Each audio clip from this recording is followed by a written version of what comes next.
What's going on, guys? Welcome back to WWE Network and Show, where I, Graham G. Matthews, break down all the original content I watch on the WWE Network and on Peacock. And today we're talking the October 1st, 2022 edition of the SmackDown LowDown, hosted by Jackie Redmond and Matt Camp in the studio. They were also joined by Peter Rosenberg on this episode as well.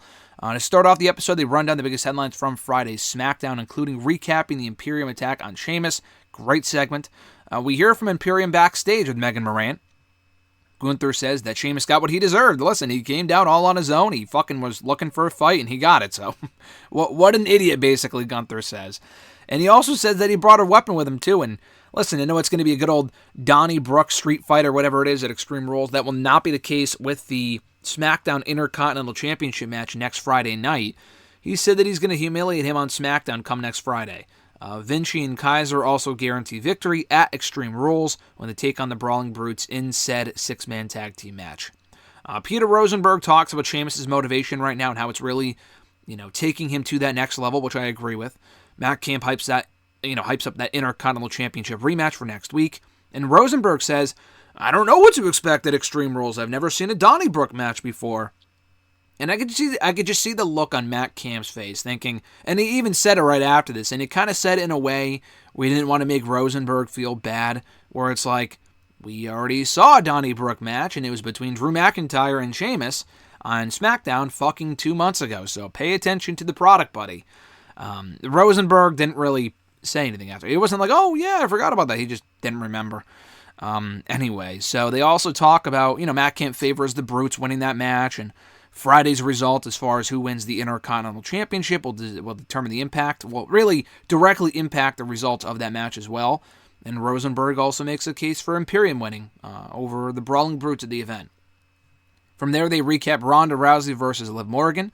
Not versus, but Ronda's win over Natalya, and then brawling with Liv Morgan in the that brawler ring ringside with a fucking bat and whatever.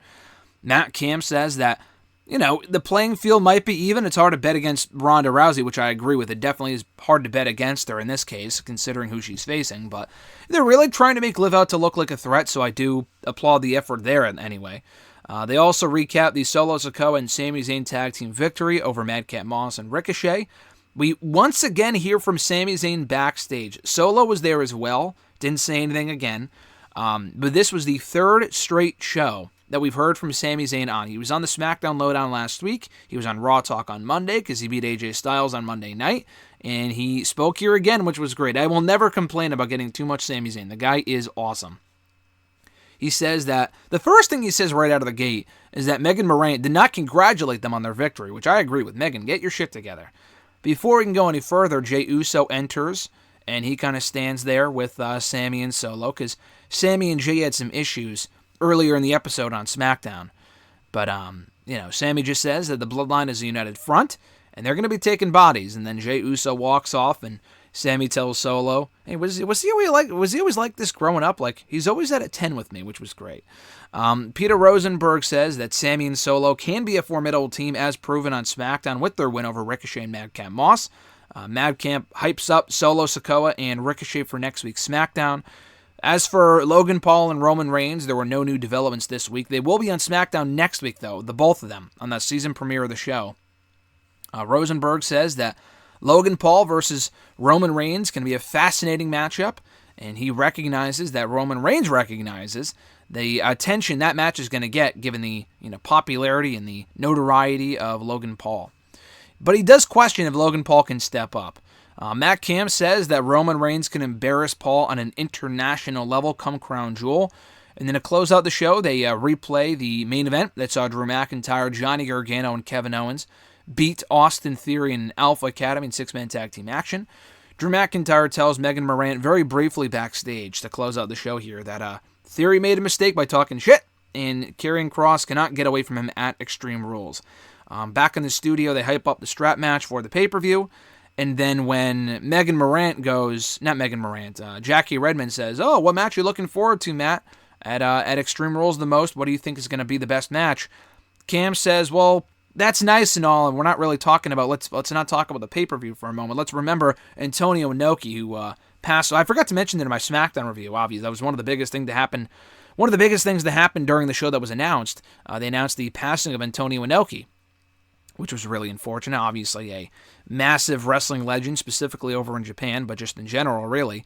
And he passed away, and they announced it during the show. They kind of cut into the show with that breaking news, and they put up a graphic and everything. I forgot to mention that during my actual review that I did earlier. But nonetheless, I'm glad he did remember Antoniognoki here, paid tribute, mentioned the legacy he leaves behind very briefly, and Jackie was like, oh yeah, I second that. I mean, I'm sure she has no fucking clue who Antoniognoki is, but I'm glad they at least acknowledged him here. I thought that was well done. And that was the SmackDown LowDown for October 1st, 2022. Pretty straightforward stuff. The best part of the episode was obviously the Sami Zayn interview. The Drew one lasted all of fucking 30 seconds, and the Imperium one was good. It was also pretty basic, but it was good. Sami Zayn is great, though. He makes these Raw Talk and SmackDown LowDown shows worth watching every time he's on. Thank you guys for checking out my review. I appreciate it. Be sure to like the video, drop a comment, share the video, and subscribe to the channel for more daily content. And hit the bell button as well to be notified every time a new video goes up. Have an awesome one, guys. I'm Graham G. Matthews, and I'll catch your ass down the road.